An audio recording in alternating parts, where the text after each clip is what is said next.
Bonjour, je suis Louken, créateur de la méthode JIA, et je vais vous parler aujourd'hui de l'accompagnement des adolescents avec la méthode JIA, le jeu d'imaginaire augmenté. Rapidement, mon parcours, pour ceux qui ne me connaissent pas, j'ai été un jeune instituteur en maternelle, puis après spécialisé pendant 15 ans d'éducation nationale. Et j'ai terminé ma carrière au CHU d'Amiens en psychopatho de l'adolescent, notamment en accompagnant des adolescents après des tentatives de suicide, en anorexie mentale et en phobie scolaire.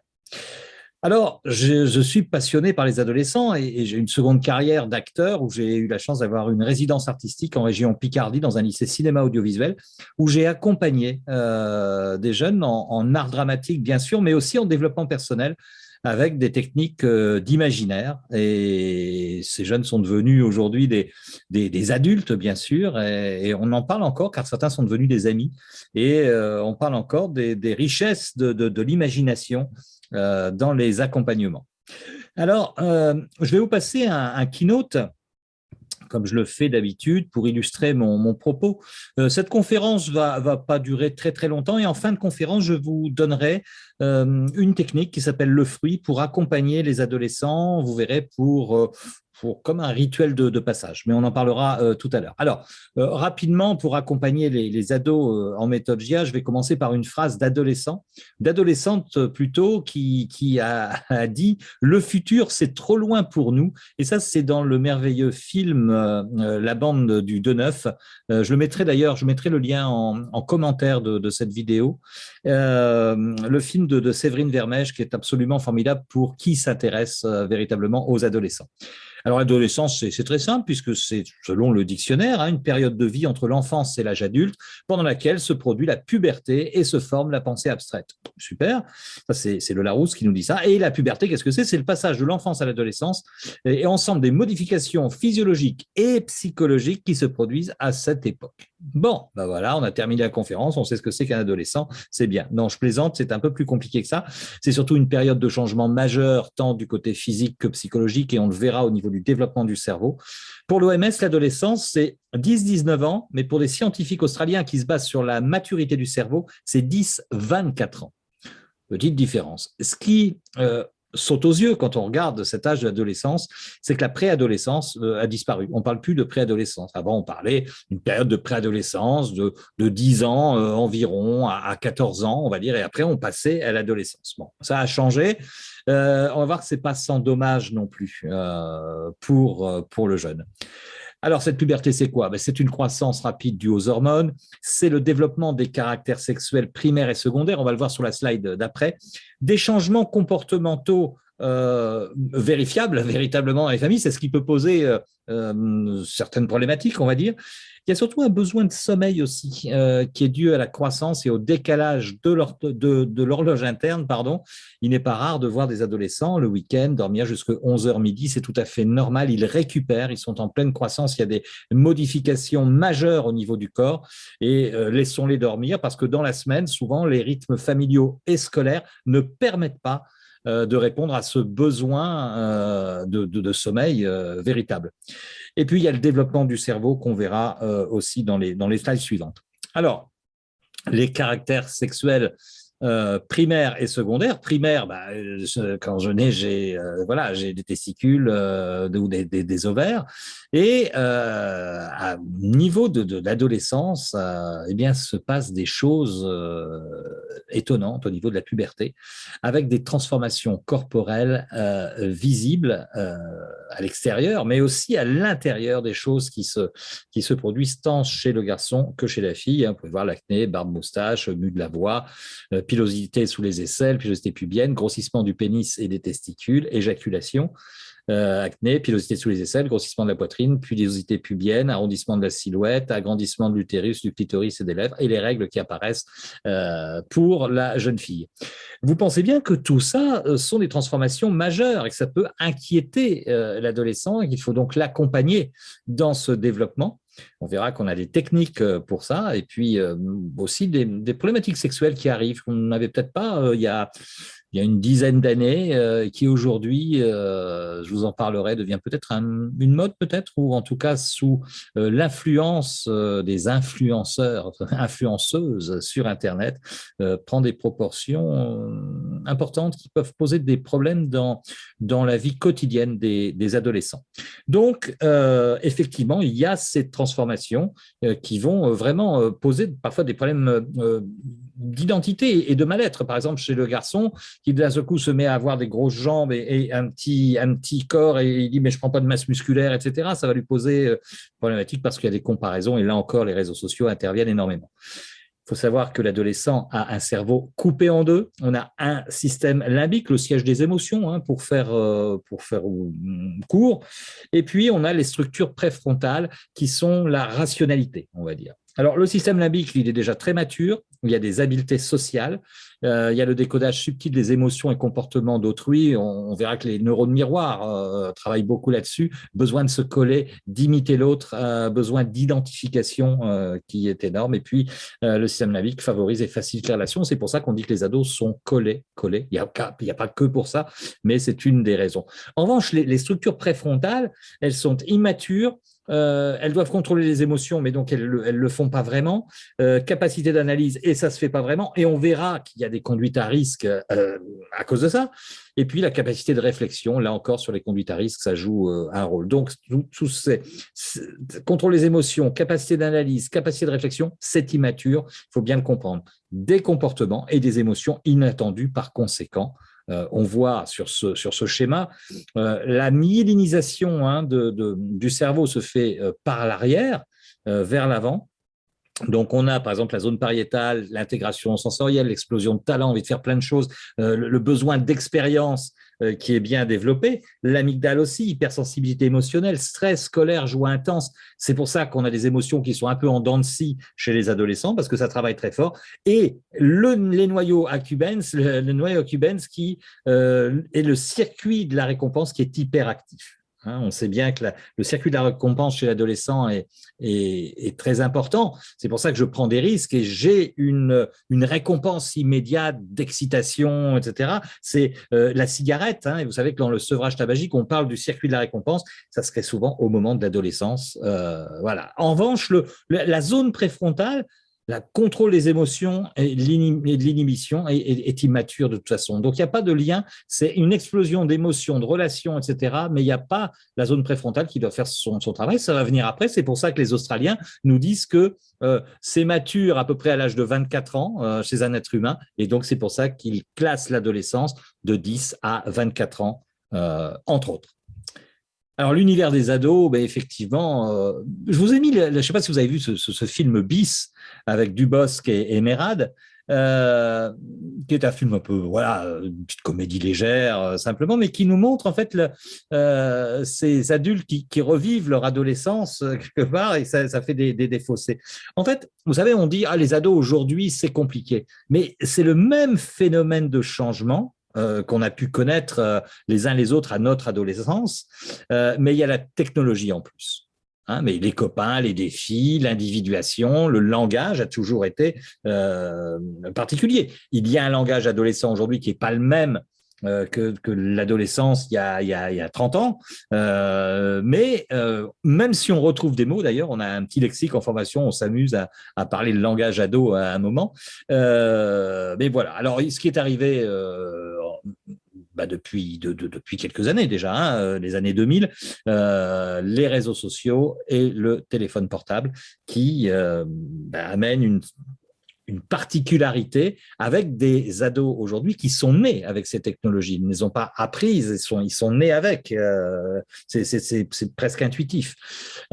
Arrive le harcèlement. On a beaucoup de problématiques de harcèlement dues notamment aux réseaux sociaux. Il y a toujours eu du racket, du harcèlement dans les collèges, les lycées, peut-être un peu moins au lycée, mais en tout cas très, très présent au collège. Mais là, il y a les réseaux sociaux qui vont stigmatiser, enfin mettre en avant, en tout cas, le phénomène du harcèlement. Les jeux vidéo, bien évidemment. Le shifting, qui est de l'hypnose, ça nous vient des États-Unis. ce sont des adolescents qui se mettent en transe avec des techniques particulières. On les voit en formation, mais la technique du corbeau, la technique d'Alice au Pays des Merveilles, où l'adolescent va glisser dans des mondes imaginaires, sauf qu'il n'a pas forcément les moyens, il n'a pas appris à remonter tout seul et il peut y rester des jours entiers simplement pour échapper à son quotidien, parce qu'il n'est pas heureux dans le monde dans lequel il vit aujourd'hui. Une adolescente américaine, par exemple, vit une idylle dans le monde d'Harry Potter avec Malfoy. Et donc, elle peut être en cours, elle peut être avec ses parents, sauf que son esprit est ailleurs. Et effectivement, comme dans des mondes, des modes hypnotiques, des modes d'état modifié de conscience, mais ils ne savent pas remonter. Il y a un adolescent qui est, par exemple, resté coincé, torturé par des nazis pendant 2 jours dans une cave. Tout ça dans son imaginaire. Et il ne savait pas comment remonter. C'est quand même dangereux parce qu'il peut y avoir des modifications de personnalité. Il peut y avoir des stress post-traumatiques à cause de ces expériences-là. Donc, bien être au courant de ce que c'est que le shifting, en parler aux adolescents qu'on accompagne et leur donner les moyens de faire de l'auto-hypnose, mais de savoir remonter et d'avoir peut-être des partenaires métaphoriques, peut-être d'avoir des mentors avec eux qui vont permettre de pallier à certaines situations. Bien sûr, il y a les mangas, les films d'animation japonais, les séries, c'est tout un univers et on verra que ça jouera peut-être un rôle même sur la sexualité. Vous savez qu'il y a des mangas, les yoni par exemple, qui sont des mangas homosexuels. Et donc, il y a toute une littérature que les ados d'avant n'avaient pas et qui répondent à des questionnements, à des besoins de ces ados. Mais c'est bien d'être au courant de cet univers des ados pour pouvoir mieux les accompagner, bien évidemment. Alors, je vous parlais des mentors, voilà, des techniques qu'on peut faire, si vous connaissez ce genre de techniques, c'est de se faire conseiller par des mentors, de les emmener dans le monde imaginaire, de pouvoir les mettre peut-être quelque part et pouvoir aller les chercher quand on en a besoin, et surtout se faire conseiller pour passer à l'action. Dans le monde de l'adolescence, il y a parfois des hésitations sur le devenir, surtout dans nos sociétés qui sont un peu violentes, on va dire, même beaucoup, et effectivement, aujourd'hui, et particulièrement en ce moment, là, en 2022, où il y a qu'est-ce qu'on va devenir? C'est quoi le devenir? Est-ce qu'il y a une vision? Est-ce qu'il y a... Il n'y en a pas tant que ça de la vision. Donc, d'aller chercher des mentors qui peuvent être des héros dans les films, dans les bandes dessinées, dans les mangas, dans les jeux vidéo, par exemple, peuvent vraiment aider l'ado à vivre dans cette société qui manque singulièrement de guidance, on va dire. Alors, les conduites à risque chez l'adolescent, on en parle beaucoup en formation parce que 15% des ados déclarent avoir fait quelque chose de risqué au cours du mois précédent. Et les accidents sont la principale cause de mortalité et de morbidité à cette période de la vie. 50 000 accidents par an lors d'une pratique sportive, ce qui est énorme pour les adolescents. Et les défis sont monnaie courante dans les groupes d'ados. On a bien vu que le cerveau, à un moment donné, j'ai besoin de récompense. Congratulations de mes pairs quand je prends un risque devant tout le monde, je vais avoir une gratification. Donc, la récompense est bien là. Et il y a aussi ce besoin de comprendre le monde pour s'émanciper. Je suis adolescent, je vais faire quelque chose de risqué, je vais apprendre et personne ne l'a fait avant moi. Donc, je m'émancipe. Il y a l'individuation qui est vraiment quelque chose d'important pour l'adolescent. Et par l'expérience, je comprends le monde, bien évidemment. J'ai toujours fait ça tout au long de mon enfance. J'ai appris en jouant, sauf que là, les jeux deviennent beaucoup plus risqués avec ce développement du cerveau. Une courbe intéressante qui a été faite d'ailleurs par quelqu'un avec qui j'ai un professeur avec qui j'ai travaillé et qui était chef de service, c'est le professeur Boudaillé, Bernard Boudaillé, qui a fait cette courbe croisée où on voit bien que dans l'âge de l'adolescence, on a la courbe des émotions qui monte, qui monte, qui monte, alors que le contrôle des pulsions est en baisse parce que justement, toute la structure préfrontale au niveau du cerveau n'est pas mature et les émotions prennent le pas. Et on voit bien que c'est dans cette période-là où il y a des conduites à risque, bien évidemment. Alors, comment pallier ces conduites à risque? Nous, on fait vivre des aventures dans l'imaginaire pour limiter les prises de risque. Alors, je vous ai mis un pseudo Indiana Jones, mais on fait vivre des aventures avec des vrais défis Et puis un petit voyage dans le ventre de la baleine, tiens, le mythe de Jonas, là aussi, il y a tout un apprentissage à retenir de ça.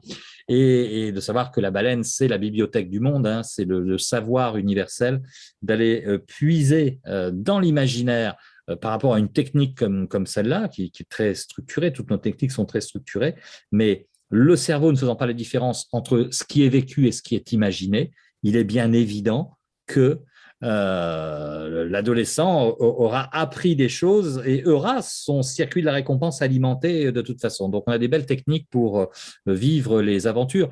Et je vous parlais de rituels. Dans beaucoup de sociétés tribales, il y a une ritualisation, des rituels de passage de l'enfance à la préadolescence, de la préadolescence à l'adolescence. Aujourd'hui, nous n'avons plus de rite de passage. Les enfants ont des téléphones portables très tôt, ils savent beaucoup de choses. Il n'y a pas d'aventure et je crois que c'est important peut-être d'accompagner des adolescents à l'âge de l'adolescence dans des rituels de passage, des petites aventures, stages de survie, des choses comme ça qui peuvent être symboliques véritablement d'un passage pour marquer les choses. La dépression, c'est une préoccupation chez les adolescents. Il y a énormément d'adolescents qui passent par cette phase de dépression. Ça peut être des origines familiales, un décès, des conflits, divorces, des non-dits, les causes sentimentales, bien sûr, des ruptures dans les relations amoureuses des adolescents, le rejet, les différents rejets de ne pas appartenir à un groupe ou d'être rejeté par un amoureux, une amoureuse, simplement parce qu'on ne correspond pas à une image idéale. La déception de l'image idéale, effectivement, là encore, qui sont mises en évidence par les influenceurs, influenceuses sur les réseaux sociaux et qui font des dégâts énormes. Donc, la restauration de l'image de soi, l'estime de soi, c'est important dans l'accompagnement des adolescents. Beaucoup de peur, je vous l'ai dit, l'avenir, la réussite, le monde, les actualités, tout est anxiogène depuis maintenant plus de 2 ans et on en rajoute encore. Et donc, d'accompagner aussi ça de manière intelligente, j'ai envie de dire, par des visualisations et là encore sur l'estime de soi qui va jouer un énorme vide. Et puis, bien sûr, la sensation de vide, le pourquoi je suis là, le fameux why, qu'est-ce que je vais faire de ma vie, et d'aller peut-être là sur des techniques de régression avec de l'interlife, ça peut être intéressant à travailler. En tout cas, une orientation psy à envisager. Quand on travaille avec des adolescents, je conseille toujours d'avoir dans son répertoire le numéro de téléphone d'un psy à qui on peut confier peut-être l'accompagnement dans un accompagnement global pluridisciplinaire de l'adolescent. Attention au syndrome de Jésus-Christ, de ne pas vouloir tout faire tout seul. C'est important d'avoir des aides, bien évidemment. Alors, les symptômes sur la dépression, beaucoup d'agressivité. On voit monter de l'agressivité soudaine, comme ça, chez l'adolescent. Des douleurs diffuses dans le corps, ça nous indique aussi cette montée en puissance de la dépression, des douleurs inexpliquées qui n'étaient pas là. Il n'y a pas d'explication médicale. Troubles des conduites alimentaires, bien évidemment. Alors, on le voit beaucoup chez les jeunes filles. On va vous parler d'anorexie, de boulimie. Où là, je vous conseille de lire les ouvrages de Giorgio Nardone, hein, le spécialiste des troubles des conduites alimentaires. Et puis, là encore, de ne pas faire ça tout seul, de se faire accompagner aussi avec des psys parce que c'est très sérieux. Il y a un danger de mort chez ces jeunes filles qui présentent ces troubles-là. Il y a très peu chez les garçons, il y a 1% chez les garçons. On peut avoir un peu de boulimie quand même à un moment donné par rapport aux anxiétés, aux angoisses. Et puis, on constate un isolement. Vraiment un isolement où l'ado va refuser les relations avec ses pairs, va vraiment plus rester à la maison, se mettre peut-être même dans le jeu vidéo à un moment donné à outrance. Attention à ça, bien évidemment. 5 à 10% des ados traversent une période de dépression, donc c'est à prendre au sérieux, surtout qu'attention aux dérives sur le versant suicidaire. Alors là, on l'entend avec des messages directs, je vais me foutre en l'air, la vie n'a pas de sens, un message dévalorisant, je suis un raté, je ne sers à rien. Pour peu qu'il y ait une pression parentale sur le cursus scolaire, ça peut arriver très vite. Modification des comportements, des dons d'objets personnels, des objets auxquels l'ado tient. Tiens, je te donne mon t-shirt fétiche. Je commence à me débarrasser des objets de ce monde-ci, puisque je vais aller dans l'autre monde, hein, je vais abandonner ce monde-ci. La chute des résultats scolaires, spectaculaire, hein, généralement ça va très très vite. L'absentéisme, prise de risque répétée. On parlait de prise de risque tout à l'heure, là c'est des risques à répétition, permanence, tous les jours, avec parfois des scarifications, parfois des mutilations qui sont là. Et puis, consommation d'alcool et de drogue excessive. Donc là encore, vigilance des parents, vigilance des enseignants qui sont alertés sur tout ça. Quoi qu'il en soit, c'est une orientation psy obligatoire. N'allez pas, là encore, travailler seul. Mais là, ce n'est pas un conseil, c'est presque une injonction. Attention, la vie de ces ados sont en danger. Donc, vraiment, vraiment, de travailler avec des psys. Hein, on ne peut pas tout faire. On peut accompagner, des fois après une hospitalisation, ça sera très bien, parce que une fois où la tentative, si on n'est pas allé assez vite, il y a la tentative de suicide qui est là, après c'est extrêmement fluide pour l'adolescent, limpide, avec bien sûr un accompagnement, hein, bien évidemment.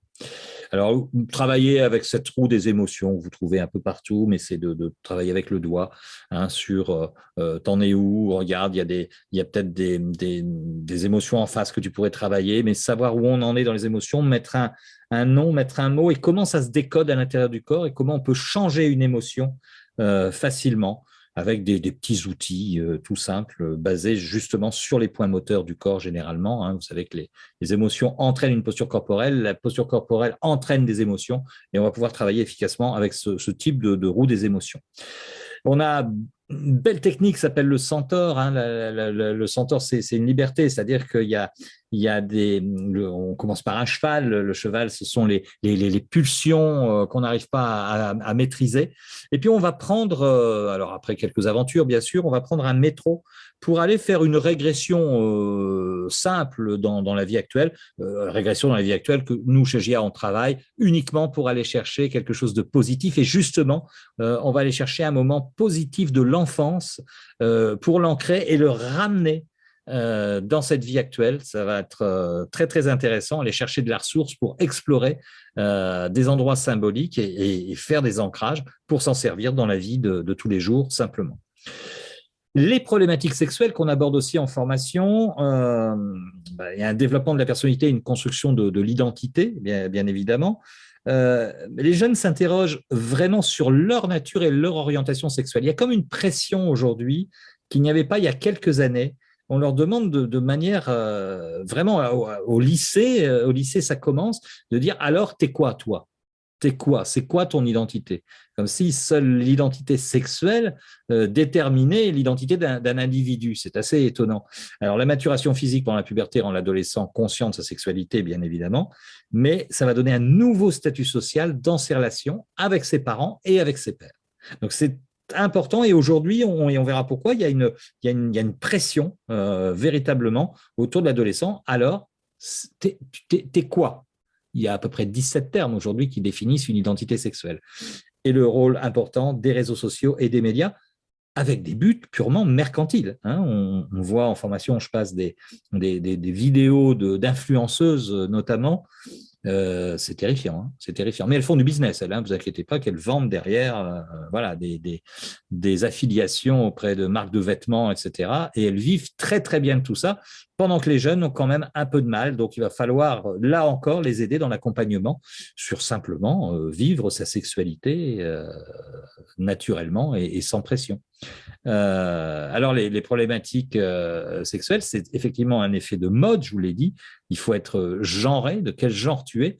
Il y a eu le phénomène MeToo, hein, avec le hashtag Balance ton porc, avec nombre, alors c'est Angèle, hein, je crois, qui a commencé ça, la chanteuse belge, Et il y a il y a plein de chanteuses qui se sont mises là-dedans, mettant en scène des viols, etc.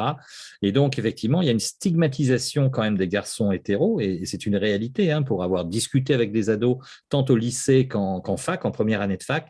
Le premier rapport est retardé. Il y a du cyberharcèlement. Alors, pour les filles, mais pour les garçons aussi, avec les fameux nudes, hein, ce qu'on envoie, ces images qu'on envoie par message qui se retrouvent sur Internet. C'est terrible. Et puis, chez les 16 à 25 ans, en étant plein dans l'adolescence, 9% des hommes et 13% des femmes déclarent au moins un problème sexuel qu'ils jugent pénible. Donc, il y a vraiment une sphère sur la sexualité qui aujourd'hui est normée, on va dire, avec des influenceurs et des influenceuses, tout ça pour faire du business. Et je vous dis, il faut se définir. On demande, alors toi, t'es quoi? Ben, je suis un garçon. Oui, mais t'es quoi? T'es pansexuel, t'es polyamour, t'es hétéro, t'es mogaï. Il y a toute une terminologie. On donne le lexique et on l'étudie un peu en formation pour être au courant quand on accueille des adolescents, tout simplement parce qu'ils vont vous en parler. Il y a une angoisse de la performance liée au visionnage du porno. Aujourd'hui, on estime qu'un enfant entre 9 et 11 ans a au moins vu un film pornographique, ce qui est très jeune, qui démystifie quand même beaucoup de choses. Et là, on a la performance qui est là, et avec des comparaisons. Et c'est très, très, très compliqué. Très compliqué de tomber amoureux, d'apprendre le lexique, comme je vous l'ai dit. Et aujourd'hui, par exemple, un garçon hétéro, parce on avait on en a un, nous, dans la famille, à 19 ans, qui effectivement peut dire à un moment donné, ben, c'est compliqué de tomber amoureux et de trouver parce qu'on est jugé suspect. Par exemple, vous savez qu'il y a une fille qui s'appelle Camille Louise qui fait ce qu'on appelle la bringue. Ce sont des soirées réservées aux filles, hein. Les garçons n'ont pas le droit parce que les garçons sont dangereux. Et ça, c'est un business, hein, bien évidemment. Ça a commencé à Paris. Maintenant, c'est dans toutes les grosses villes de province. Elle organise ces soirées. Il n'y a que des filles. On peut s'habiller comme on veut. On danse, on ne craint rien, car les mecs sont pas là. En revanche, elle va raconter ses ébats sexuels sur le net très facilement. Voilà. Hein, raconter des trucs incroyables avec des jugements sur les trans, Enfin, c'est affligeant. On en parle et les ados ont besoin d'être accompagnés là-dessus. Alors, accompagnés, par exemple, par des techniques comme le naufrage, on arrive sur se retrouver soi. On utilise la fontaine, qui est un archétype universel qui représente la sexualité. On va pouvoir aller sur une succession de pyramides pour trouver effectivement peut-être sa sexualité, en tout cas avec une transformation sur la fin de la technique, avec des passages, des rituels de passage encore, pour choisir, assumer sa sexualité et être tranquille avec ça, dans sa psyché. C'est tout simplement ça, hein. Alors, la phobie scolaire, j'en avais parlé, ou refus scolaire anxieux. Phobie scolaire, c'est 1932. Refus scolaire anxieux, c'est 1941. C'est une question de terminologie. Mais refus scolaire anxieux, c'est assez... ça veut bien dire ce que ça veut dire, parce qu'il y a de l'anxiété, et on le verra. Moi, j'ai fait beaucoup de réintégration de phobie scolaire en hôpital, et j'allais faire de la réintégration. J'allais chercher, j'avais les moyens de le faire, grâce à mon inspecteur éducation nationale qui est tout à fait partant, et puis en relation bien sûr avec les professeurs, chefs de service en pédiatrie et en service adolescent. J'allais chercher le jeune chez lui le matin, je l'accompagnais. Comme j'étais éducation nationale, je pouvais rentrer dans l'établissement scolaire, voir mon collègue et accompagner le jeune pendant 1 heure de cours, simplement en choisissant d'abord les matières que l'adolescent préférait, hein. On va pas, s'il n'aime pas les maths, on va pas commencer par des cours de maths. On va d'abord peut-être faire le français, l'art plastique, le sport même, et puis voilà, faire des réintégrations petit à petit. Après, bien sûr, un travail. Alors, comment ça se traduit? C'est vraiment la difficulté de quitter la maison pour se rendre à l'école. Hein, c'est comme ça qu'on qualifie le refus scolaire anxieux. Il y a un absentéisme signalé généralement, une anxiété et une panique à l'approche de l'entrée dans l'établissement scolaire ou en quittant le domicile. Hein, ce n'est pas une simple envie d'école buissonnière, il ne faut pas se tromper. Ce n'est pas où on lui donne un bon coup de pied dans le cul, il va à l'école. Il ne peut pas y aller. Il y a vraiment une anxiété grandissante qu'il faut accompagner, bien évidemment. L'absence de comportements antisociaux, c'est ça la différence, c'est que c'est vraiment basé sur l'école, sur l'établissement scolaire. Il n'y a pas de comportement antisociaux. Le jeune, l'adolescent va continuer à voir ses copains en dehors de l'école.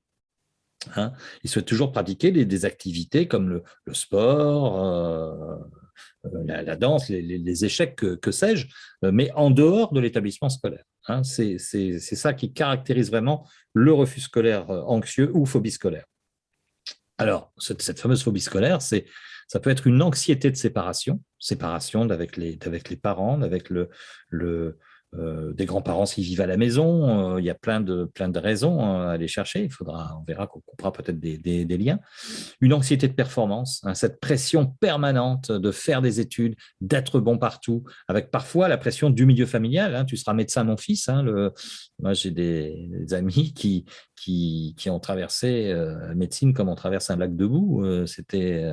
C'était terrifiant pour eux parce qu'ils n'avaient pas envie de faire ça au départ. Une anxiété généralisée qui peut être l'anxiété du contexte, simplement. Hein. Je ne suis pas à l'abri à l'école. Quand on voit, par exemple, des images de guerre à la télévision en permanence, tiens, je peux imaginer que mon école va être bombardée, par exemple. Hein. Quand on entend ça, je vais avoir une anxiété véritablement qui va se passer.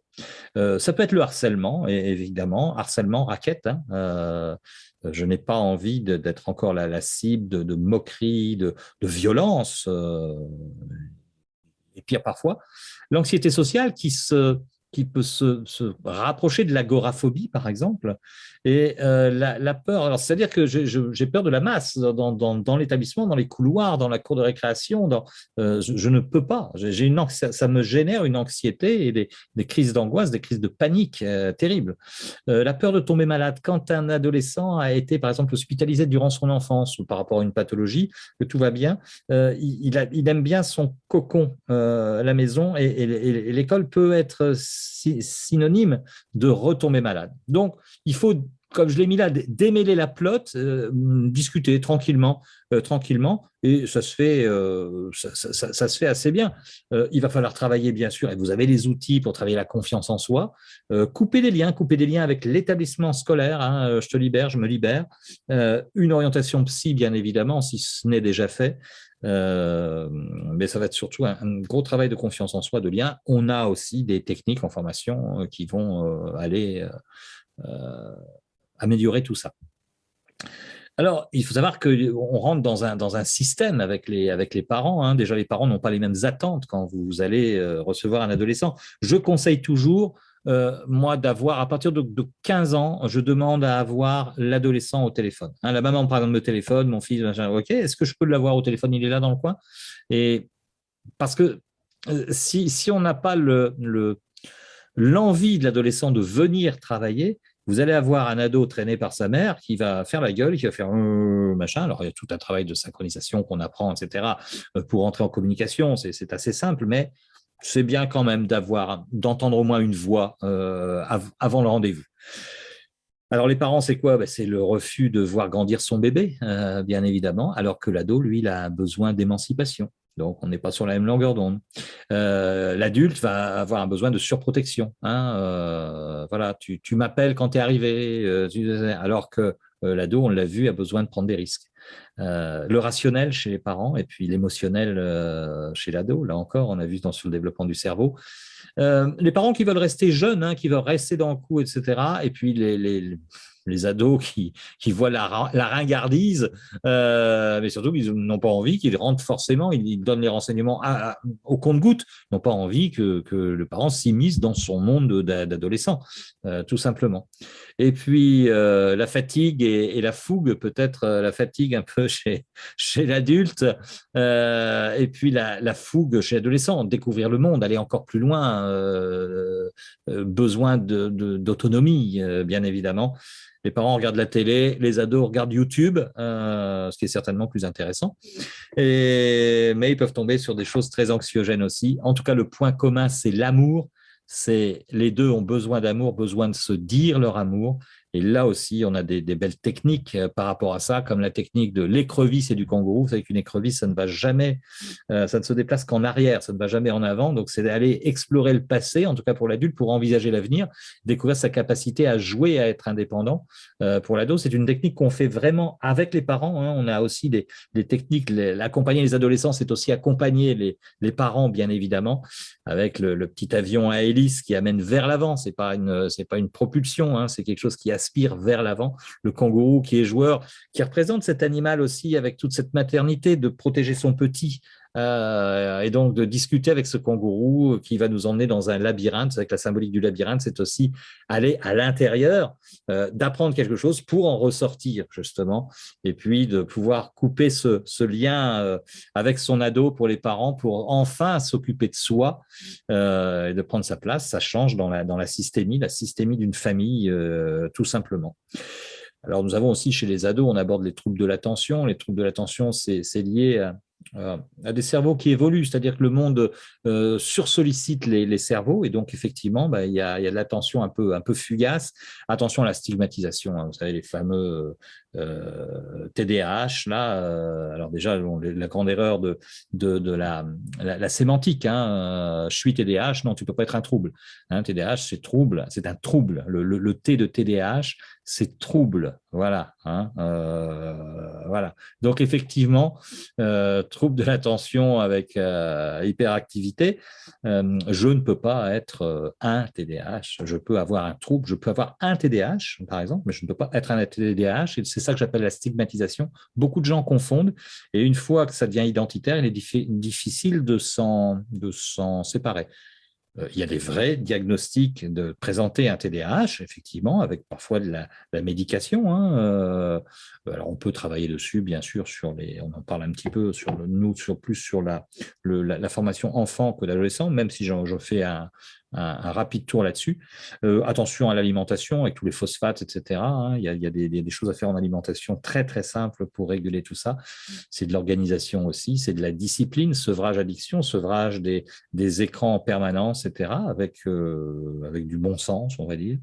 Les phosphènes, un docteur Lefébure, de faire des phosphènes, par exemple, régulièrement. Le soir, on peut travailler aussi avec des lunettes en chromothérapie, avec des filtres jaunes.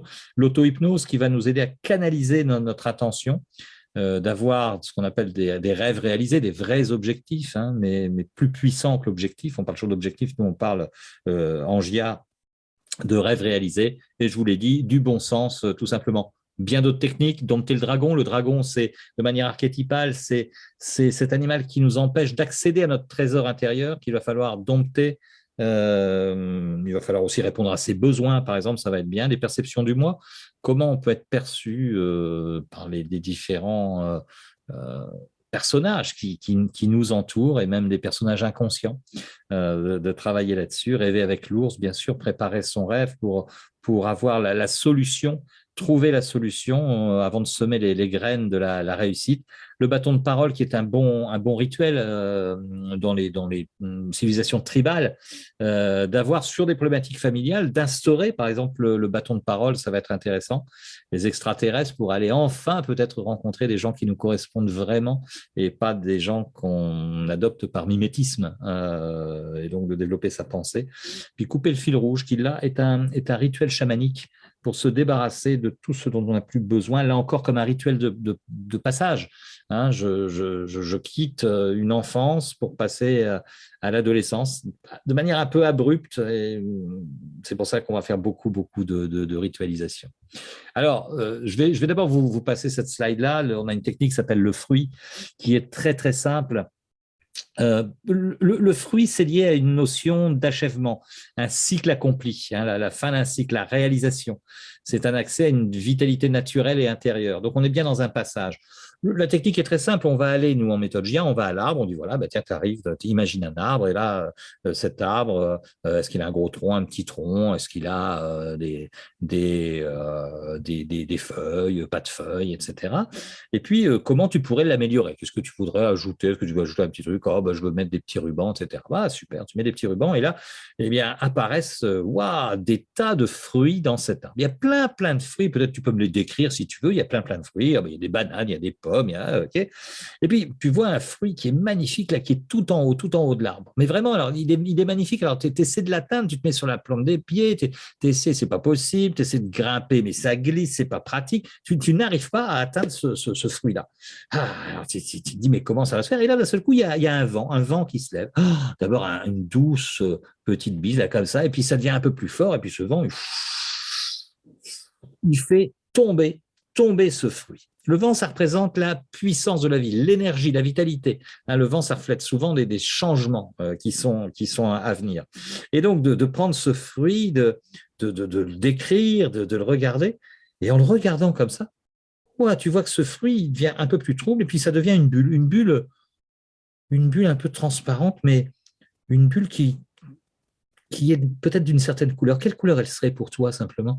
Et tu sens que c'est une énergie incroyable dans cette bulle qui te donne envie vraiment de la prendre. Alors, tu l'approches juste comme ça de ta poitrine et tu sens que cette énergie, elle remplit tout ton corps et que tu es complètement transformé. Alors après, on peut poursuivre après cette technique, sur d'autres techniques, bien évidemment, mais cette technique, rien que celle-ci, si simple soit-elle, va amener un changement, une nouvelle énergie, simplement avec toute la symbolique de fin de cycle, simplement par rapport aux fruits, et puis la puissance de la vie, ce tourbillon de vie, ce cycle qui nous emmène dans cette technique. Alors voilà, cette vidéo, vous pouvez la prendre en photo et puis là, c'était simplement voilà, aller à l'arbre, l'améliorer, voir les fruits dans l'arbre, voir un fruit tout en haut de l'arbre, le fruit est impossible à atteindre, le vent se lève, le fruit tombe, ramasser le fruit et le décrire, le fruit se transforme en bulle d'énergie de couleur, intégrer la bulle plénitude et on valide avec le VACOG. Vous avez vu, toutes les techniques chez GIA sont illustrées comme ça, on explique, vous avez les annexes, etc. pour travailler.